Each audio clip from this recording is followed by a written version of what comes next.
house and went to live in the stable. It was very pleasant there. Horses are excellent company. That was my third life. My fourth was at the miller's. He came one day to buy some corn. He saw me and admired me, as indeed everyone has always done. He and the farmer were disputing about the price of the corn, and at last the miller said, "Look here, you shall have your price, if you'll throw me that cat into the bargain." The kittens all shuddered. "What is a bargain? Is it like a pond, and were you thrown in?" "I was thrown in, I believe, but a bargain is not like a pond, though I heard the two men talk of wetting the bargain. But I suppose they didn't do it, for I arrived at the mill quite dry. That was a very pleasant life, full of mice." "Who was full of mice?" asked the white kitten, waking up for a moment. "I was," said the mother sharply, "and I should have stayed in the mill forever, but the miller had another cat sent him by his sister.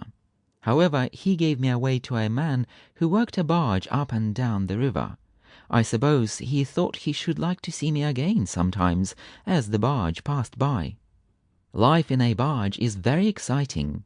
There are such lots of rats, some of them as big as you kittens. I got quite clever at catching them, though sometimes they made a very good fight for it.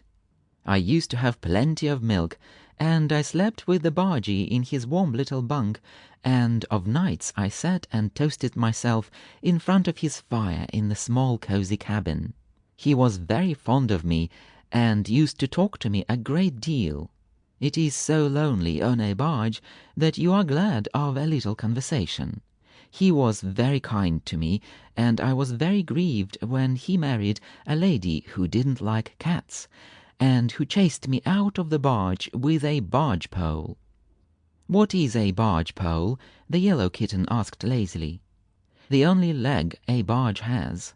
I ran away into the woods, and there I lived on birds and rabbits." "What are rabbits?" "Sometimes like cats with long ears, very wholesome and nutritious.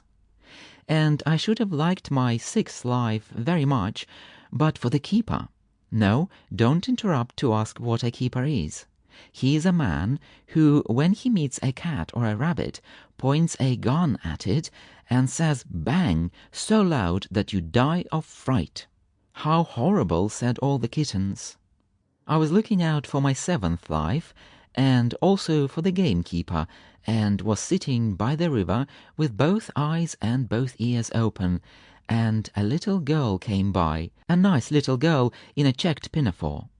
She stopped when she saw me and called 'Pussy, Pussy,' so I went very slowly to her and rubbed myself against her legs. Then she picked me up and carried me home in the checked pinafore. My seventh life was spent in a clean little cottage with this little girl and her mother. She was very fond of me, and I was as fond of her as a cat can be of a human being. Of course, we're never so unreasonably fond of them as they are of us." "Why not?" asked the yellow kitten, who was young and affectionate. "Because they are only human beings, and we are cats," returned the mother, turning her large, calm green eyes on the Goldie, who said, "Oh," and no more. "Well, what happened then?"